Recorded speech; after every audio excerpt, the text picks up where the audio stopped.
Hello नमस्कार, कशा आहात तुम्ही? आय होप की तुम्ही एकदम मस्त असाल, मजेत असाल. मी पण मस्त आहे, मजेत आहे. आणि पहा इकडे पाणी येऊन राहिला तर. आणि चला, आज मी तुम्हाला माझी प्रेम कहाणी कशी होती, म्हणजे थोडी अलगशी होती. आत्ताची आणि तेव्हाची प्रेम कहाणीमध्ये खूप मोठा फरक आहे. तर म्हणजे जमीन आसमानचा फरक आहे. मी नाही करायचे. तर चला, व्हिडिओ कसा पहा तुम्ही. आता कंटिन्यू राहा आणि नवीन असाल तर चॅनलला सबस्क्राईब, लाईक नक्कीच करा आणि व्हिडिओला लाईक पण करा आणि व्हिडिओला शेअर पण करा. तर चला मग माझी प्रेम कहाणी ऐकूया आता कशी आहे, काय आहे. चला, थोडी वेगळी आहे, थोडी हटके आहे, म्हणजे अलगच आहे. तर चला आता ऐकू. तर पहा, आज मला खरं भल्ला जीवावर येऊन राहिले. एवढे सारे कपडे आले, म्हणजे काय माहीत किती कपडे आहेत त्याच्यात, पाहिलेच नाही मी.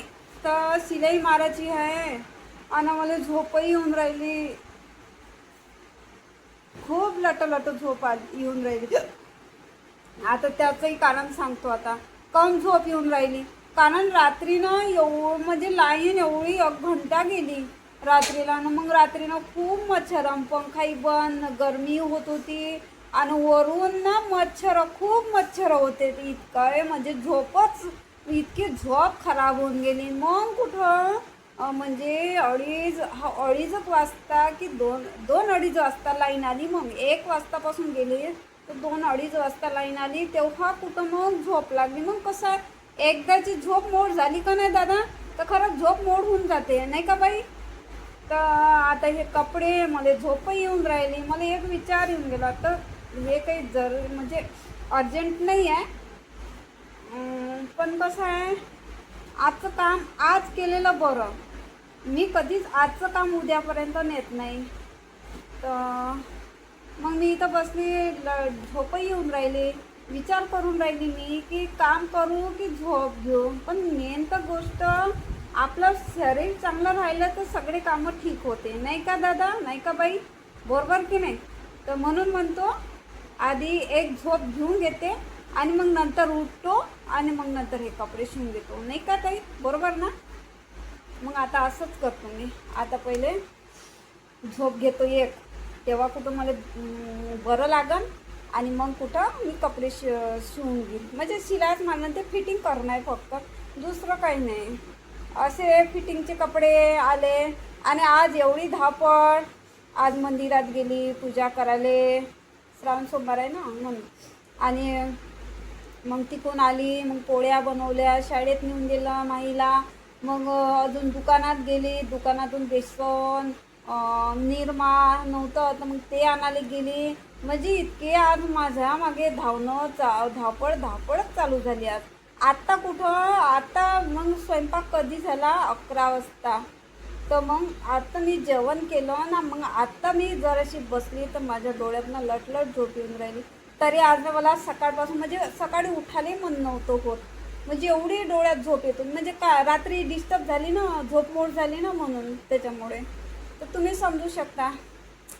चला, तुम्ही मला खूप हसत देता. मग माहिती आहे का, रात्रीला मी मच्छरची अगरबत्ती लावायला गेली. ते हे पहा, दिसते, हे पहा किती मोठं जडलं. तर आता ते मी फोडलं काडीनं. याच्यात पाणी जमा झालं होतं, असं फुग्गा चाला होता. मग मी ते आता फोडलं. आता खूप त्रास होऊन राहिला, खूपच दुखून राहिलं. आता चुन अंगारून राहिली.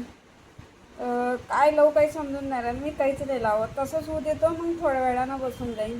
पहा, मला डोळ्यात झोपही येऊन राहिली ताई.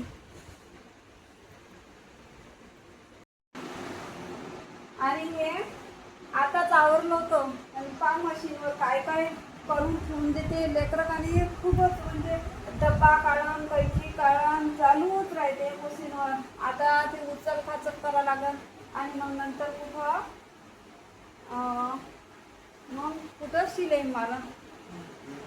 आणि इकडे हा बाबू झोपलाय, मोठा बाबू. आता पहा बरं, तुम्ही म्हणता की पन्हाळा कसा होते घरात, होतेच घरात. ज्या घरी लेकरं ना, त्या घरी पन्हाळा होतेच, ठीक आहे. चला, तर आता एक मी गोष्ट सांगते. म्हणजे गोष्ट नाही, म्हणजे माझ्या रिअलमध्ये, म्हणजे म्हणजे माझ्या विरोधात तर नाही आहे, म्हणजे माझ्याबद्दल नाही आहे असं काही. तर म्हणजे जेव्हा मी लग्नाच्या अगोदर हॉस्पिटलमध्ये काम करायची ना, तर हे म्हणजे माझे म्हणजे लव्ह स्टोरी समजा, ठीक आहे. तर माझी हे प्रेम कहाणी. तर माझी प्रेम कहाणी थोडी वेगळीच होती. आताची त्या जन्मातली प्रेम कहाणी एक थोडी वेगळी होती. म्हणजे कसं तेव्हाच्या नंतर लॉकडाऊनपासून तर खूप काही काळ बदलून गेला. आताची प्रेम कहाणी थोडी अलगच आहे. तर तेव्हा ना म्हणजे मी रोज म्हणजे असे म्हणजे जसे आता आहे तसेच मी म्हणजे मला आवडायचं म्हणजे घडी, परफ्यूम आणि कसं सँडल, पायामध्ये पायपट्ट्या ह्या जाड्या मोठ्या असं मला म्हणजे अगोदरपासून. आणि हे अशी जे बिंदी आहे ना, हे अशी बिंदी मी अगोदरपासून लावत असते. तेव्हाही असंच म्हणजे जसं माझं राहणीमान होतं ना तसंच होतं. फक्त काय हे माझे वेणी म्हणजे मी असा जोडा नाही बांधायची तेव्हा. म्हणजे मी अशी वेणी टाकायची म्हणजे इथून एक असा भांग काढायचा आणि असा, आणि इकडे मागं वेणी. म्हणजे केस माझे थोडे खूप लंबे होते तेव्हा. तर रोज मी अशी तयारी करून जायची, मस्त हातामध्ये पर्स, घडी, सँडेल, म्हणजे थोडं म्हणजे एकदम रुबाबदार सारखी. म्हणजे माझं राहणीमान तेव्हाही तसंच होतं. म्हणजे मला आवडतच होतं तसं राहणं. तर ना मग मी अपडाऊन करायची रोज गावावरून आणि इथे तर वरुडमध्ये. तर अशी अपडाऊन करायची मी. तर जो एक जो बाजूचा दवाखाना आहे तिथेच लागून 2 दवाखाने आहे. तर ज्या दवाखान्यामध्ये काम करायची तो थोडा समोर होता, म्हणजे लागूनच आहे तो समोर, आणि एक मागं. तर ना जो मागचा दवाखान्यातला मुलगा ना मला रोज बघायचा, रोज म्हणजे मला येताना पाहायचा आणि बरोबर गेटपाशी उभा राहायचा. पण मी लक्ष नव्हती देत. पण माझं तेवढं लक्ष राहत होते की तो उभा म्हणजे तो ड्युटी करते असं मला वाटायचं. तर म्हणजे त्याच्या मनात काय आहे असं मी काही म्हणजे असं म्हणजे मी त्या गोष्टीचं थोडी म्हणजे वेगळीच होती. म्हणजे ह्या गोष्टीच्या म्हणजे ह्या गोष्टी काही सगळ्या मला म्हणजे कळतच नव्हत्या. ते काय प्रेम काय म्हणते ना त्या गोष्टी मला ना खरंच कळतच नव्हत्या तेव्हा. आताच्या पोराचं म्हणजे लव्ह स्टोरी थोडी वेगळीच आहे. प्रेम कहाणी म्हणजे कसं बस आवडले एकमेकाला तर फोनवर बोलणं, भेटणं, अशाच सगळ्या गोष्टी असते. पण तेव्हा नव्हत्या अशा. तर माझ्या बाबतीत ना थोडं वेगळंच झालं होतं. म्हणजे तो दुसऱ्या समाजचा होता आणि प्रेम काय असतं हे काही मला याचं म्हणजे काही नॉलेजच नव्हतं. आणि मला म्हणजे हे समजतही नव्हतं. आणि मी त्या गोष्टीकडे लक्षही नाही देत होतो. कोण आपल्याकडे बघतोय म्हणजे कोण म्हणजे आपल्या कोणत्या नजरेने पाहतो, मी अशाकडे कधी लक्षच नव्हती देत. फक्त आपलं घर आणि आपली ड्युटी, बस आपली ड्युटी करायची, कोणाच्या लेण्यात नाही देण्यात नाही, आपली घरी जायची. तर तो रोज बघायचा मला, रोजच. तर जाते वेळेस पण. आणि तसं मग बाजूचं मग तिथून तो दवाखान्यात थोडासा येत होता, पण माझ्यासोबत बोलत नव्हता. आजूबाजू पोराई संग तो बोलायचा आणि नंतर तो चालला जायचा. पण आल्याप्रमाणे तो मी असतानाच त्या पोरीसोबत बोलायला यायचा, म्हणजे त्या पोराईसोबत बोलायला यावाचा तो तिथे. तर मी पण बोलत नव्हती. आणि मी ना तेव्हा म्हणजे मी जशी आता फ्री बोलते प्रत्येकासोबत, तशी ना तेव्हा मी कोणासोबत कोणा पोराबारासोबत कधीच बोलायची नाही, कधीच नाही. तर मी तेव्हा मग तो मला रोज असा बघायचा. म्हणजे त्याला मी आवडली होती, पण त्याची हिंमतच नाही होय की हिला मी कसं बोलू. आणि मी म्हणजे ह्या गोष्टीत तर मला म्हणजे मी ह्या गोष्टीच्या दूरच होती मी. आणि कोण आपल्याला आवडतो नाही आवडतं हे मला म्हणजे ह्या गोष्टीतून दूरच राहायची मी. म्हणजे मला समजतच नव्हतं प्रेम काय असतं, आपल्याला कोणी आवडतं आपण असं बोललं पाहिजे, त्याला बघितलं पाहिजे. आताच्या मुलं कसे म्हणजे एकमेकाला पाहतात. आता मी खूप असे अनुभव घेतले आहे. तर म्हणजे कसं एकमेकाला खूप पाहत राहणं, प्रेम करणं, भेटणं, फोन नंबरवर, कॉलवर, मेसेजवर असं चालू असते. तेव्हाही माझ्याजवळ मोबाईल होता, पण तो कसा कीपॅड मोबाईल होता. तर मग तो मला असा रोज म्हणजे मला बघायसाठीच तो त्या दवाखान्यात यायचा. इथची ड्युटी थोडासा टाईम भेटला की तो पटकन मला पाहायसाठी तिथे येत होता. पण मग मलाही समजतच नव्हतं की तो मला पाहायला येत होता म्हणजे मी त्याला आवडायला म्हणजे मी त्याला आवडली होती म्हणून तो म्हणजे त्याने समजा त्याला माझ्याबद्दलचं प्रेम झालं होतं असं समजा. म्हणजे आणि मी सुद्धा त्याला काहीच नाही बोलायची आणि तोही मला म्हणजे असं समोर येऊन की कशी आहे काय असं मला म्हणजे कधी तो बोलतही नव्हता. फक्त पण चोरून चोरून नजरा माझ्याकडे राहत होत्या त्याच्या. कारण आपण असं जरी पाहत असलं कोण आपल्या इकडे बघत असलं तर आपल्याला ओळखता येते नाही का. तर ना मग मग एक दिवस काय झाला म्हणजे त्याला असं वाटलं की नाही आता आपण हे बोललंच पाहिजे असं त्याला वाटलं. तर वाटायचं. तर फक्त मी ते एकाच पोरासोबत बोलत होती जो आता जॉब करते तिथेच आहे. त्या पोरासोबत बोलत होती. तो ताई ताई करून माझ्या मागे मागे राहायचा. म्हणजे त्याच्या अगोदर मी आली तर त्याला BP शुगर काय हे सगळं शिकवलं मी. तर आणि सगळ्यात पहिली गोष्ट तर माझी एक म्हणजे तिथे एक सिस्टर होती खूप वयस्कर होती. आता पण मी गेली होती तर ती खूप मला म्हणजे तिच्या पोरीसारखं मला वागवायची. तर मग तर तिनं मला शिकवलं. मग मी आणि त्या सिस्टर आता मी नाव सांगत नाही. तर आताही कधी त्या ताई भेटल्या म्हणजे ना तो खूप आग्रह करते मला घरी ये बस घरी राह जेवण कर अशी खूप आग्रह करते. पण मला टाईमच नाही मिळत. तर ना बरं मग त्याची मग आता याला वाटलं का आता हे हिला मी कसं बोलू. स्वतःहून तर बोलू शकत नाही होता. म्हणजे पहिलंचं प्रेम थोडं वेगळंच होतं. स्वतः म्हणजे आमने सामने येऊन आय लव्ह यू म्हणू दे की तू मला आवडते असं काहीच नव्हतं. म्हणजे असं तो समोर आमने सामने येऊन मला तो बोललाच नाही. आणि मग नंतर ना मग त्याने एक चिठ्ठी लिहिली. बरं चिठ्ठी लिहिली ठीक आहे. मग त्याची हिंमत नाही झाली की चिठ्ठी मी कसं नेऊन देऊ. त्या चिठ्ठीमध्ये होतं आय लव्ह यू पपिता असं म्हणून लिहिलं होतं त्याने. तर जो माझ्या दवाखान्यामध्ये काम करायचा ना त्या पोराजवळ त्याने ती चिठ्ठी पाठवली. तर पाठवली आणि मग त्या पोराने माझ्याजवळ दिली. ताई म्हणे हे बघ म्हणे तुला चिठ्ठी आली म्हणे त्या बाजूच्या पोराने दिली म्हणे तूच वाच म्हणे. तर तो म्हणत होता म्हणे की तू पाहिजू नको. तर त्याने म्हणजे असं चिपकून ती चिठ्ठी होती. तर त्याच्यामध्ये फूल काढलेलं असं गुलाबाचं फूल नव्हतं म्हणजे कोणतंच तरी छोटंसं फूल होतं त्याच्यामध्ये. तर त्याने तर ते चिठ्ठी मग घेता येईल म्हणते वाच म्हणते काय आहे माहीत नाही म्हणते. पण त्या पोरानं दिलं म्हणे हे तुलेच देतो बा. मग ठीक आहे मी पाहिलं बघते तर त्याच्यावर लिहून होतं का तू मला खूप आवडते आय लव्ह यू पपिता असं लिहून होतं. अरे तिच्या म्हटलं माझं म्हणजे कसं म्हटलं आणि म्हटलं त्याला बोलू.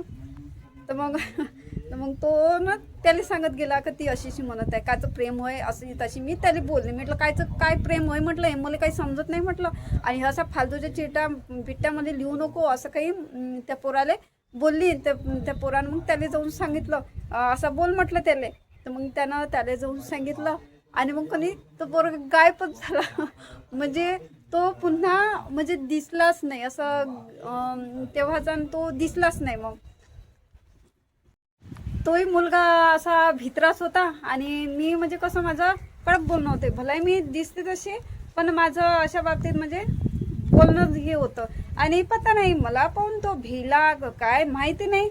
मी त्याला म्हटलं मी असं काही कायचं आय लव्ह यू प्रेम हे मला असं काही याच्यात राहायचं नाही म्हटलं. फालतूच्या अशा गोष्टी करायच्याच नाही म्हटलं. आणि अशीच चिठ्ठी मला डबल आलीच नाही पाहिजे असं मी म्हटलं ना. मग तेव्हाच तो दिसलाच नाही. मग दिसलाच नाही.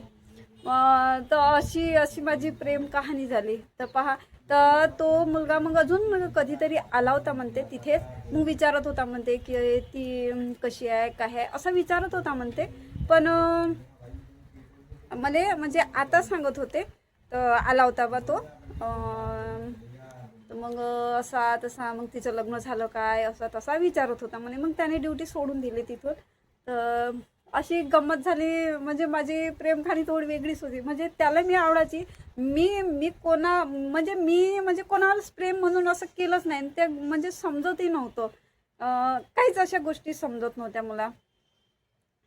तर अशी गोष्ट घडली तर तो पुन्हा आलाही नाही. आणि मग ना तेव्हापासून मग मी पण ड्युटी सोडून दिली. मग काय मग 5-6 महिन्याने मग नंतर मग माझं लग्न जुळलं. बस झाली माझी इथंच प्रेम कहाणी एंड. मी केलंच नाही कोणावर प्रेम. तर काय सांगणार कोणाला भेटली नाही काही नाही. बस तोच एक मुलगा होता, फक्त त्याने माझ्यावर प्रेम केलं होतं. पण मी नाही, मी कशाला प्रेम करणार आहे. या गोष्टीतून मी म्हणजे वेगळीच होती. मला अशा गोष्टीत राहायचंही नव्हतं. मला फक्त आई बाबाची इज्जत कमावायची होती, बस, दुसरं काही नाही. तर आताही मी तशीच आहे. तर म्हणजे आमच्या घरी म्हणजे असे संस्कारच नाही मिळाले. म्हणजे कसं, आम्हाला ना जे बी म्हणजे मैत्रिणी बी ज्या बी होत्या ना, तर अशा म्हणजे आमच्यासोबत मिळत्या जुळत्या असल्या त्याच्याच सोबत पटायचं. आणि ज्या तशा पुरी होत्या ना, त्याच्यासोबत आमचं कधी म्हणजे माझं कधी पटतच नव्हतं. मी एकटी पडत होती. तर असं झालं. तर आताही माझं तसंच आहे. तर म्हणजे माझ्यासारख्या, माझ्या स्वभावासारख्या, माझ्या नेचरसारख्या जर पोरी असल्या ना, तर त्याच्यासोबत खूप पटते माझं. आणि तशा पोरी असल्या ना, तशासोबत माझं कधीच पटत नाही, आत्ताही पटत नाही. आणि मलाही त्या गोष्टीमध्ये राहायचंही नाही आहे. कारण झालं, आता काय करणार आहे, नाही काय झालं ते झालं. त्याला आवडायची, आता देव जाणे आता तो कुठे आहे, काय आहे, त्याचं लग्न झालं काय मलाही माहीत नाही.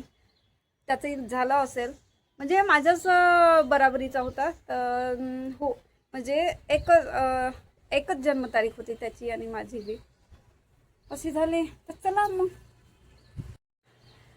तर कशी वाटली माझी प्रेम कहाणी, तर चला मग मला कॉमेंट्समध्ये सांगा. आणि नवीन असाल तर चॅनलला सबस्क्राईब, लाईक नक्कीच करा. आणि खरं सांगू का, तर हे काय प्रेम हे मला नाही पटत असल्या गोष्टी. कसं आहे, प्रेम तात्पुरतं असते आणि लग्न झालं का ते प्रेम सारं गायब होते. थोडं नवीन नवीन असलं तर ते आकर्षण हे म्हणजे सगळ्या गोष्टी करतात, नाही का. तर पण मला नाही वाटत का हे प्रेम काय म्हणजे जसं पिक्चरात असते तसं प्रेम नाही आहे रिअल लाईफमध्ये, हे लक्षात ठेवा. तर पोरांना मी हेच सांगते की कायचं प्रेम आहे काय आहे हे काही नसते. आणि अशा भानगडीत बिलकुल पडू नका. पोरं असे बदलून जातात, हे लक्षात ठेवा. पोरीचा फक्त इस्तेमाल करतात, बाकी काही नाही. पण जशी मी मला आता मी माझ्या प्रेम कहाणीमध्ये सांगितलं तुम्हाला की त्याने असं म्हटलं, दुसरी पोरगी राहिली असती तर पटकन हो भरली असती आणि ते मग फोन नंबर, मेसेज, भेटणं असं म्हणजे सगळ्या काही गोष्टी झाल्याच असत्या. पण मी केलं का, आपली इज्जत आपल्या हाती असते, म्हणून आपला स्वाभिमान आपल्या हाती ठेवा. अशा फालतू गोष्टीमध्ये कधीच लक्ष द्यायचं नाही. आईबाप आहे, आपण चांगल्या शिक्षणामध्ये ध्यान द्या, अशा फालतू गोष्टींमध्ये बिलकुल ध्यान नका देऊ. आपलं कॉलेज करा आणि आपले घरी, कॉलेज आणि घर, बस. दुसऱ्या गोष्टीत भानगडीत पडायचंच नाही. हेच माझं सांगायचं उद्देश आहे. मी कसं माझी जे बी म्हणजे आपण आता आई बाप आपल्याला कोणत्या आशेनं पाठवतात शाळेमध्ये, कोणत्याही जॉबवर पाठवते, तर कोण्या निमित्त नाही. आपली पोरगी म्हणजे त्याला विश्वास असते, तर आई बापाचा विश्वास बिलकुल तोडू नका. विश्वास आईबापाचा जो बी विश्वास आहे ना, कायम राहू द्या आणि त्या विश्वासानुसारच तुम्ही पण वागा, नाही का. एवढे आपल्याला पैसे खर्च करून शिकवतात, कशासाठी शिकवतात की तुम्ही काहीतरी बना, काहीतरी करून दाखवा. असं नाही की बस दुसरा भेटला की प्रेम करू दे, पळून जाऊ दे. आणि मायबापाचं प्रेम गेलं का. तर म्हणून हेच सांगतो, बाकी काही नाही. जसं मी माझं स्वाभिमान माझ्या हातात मी स्वतः ठेवला, माझ्या जागेवर माझ्या हाती, तसंच तुम्ही पण असंच करा. अशा पोरी आहेत, बस म्हणजे मागं पुढं म्हणजे कायचाच विचार करत नाही, बस तात्पुरतं त्याला ते प्रेम दिसते. अरे प्रेम हे काही नाही, तात्पुरतं आहे, थोडेच दिवस राहते, बस सारं प्रेम खतम होऊन जाते, हे लक्षात ठेवा. मी तर केलं नाही, पण मला अनुभव सगळ्या गोष्टीचे आहे, हे लक्षात घ्या. आता 2 लेकराची आई आहे, लग्न झाल्यावर सगळ्या गोष्टी कळते, तोपर्यंत समजत नाही.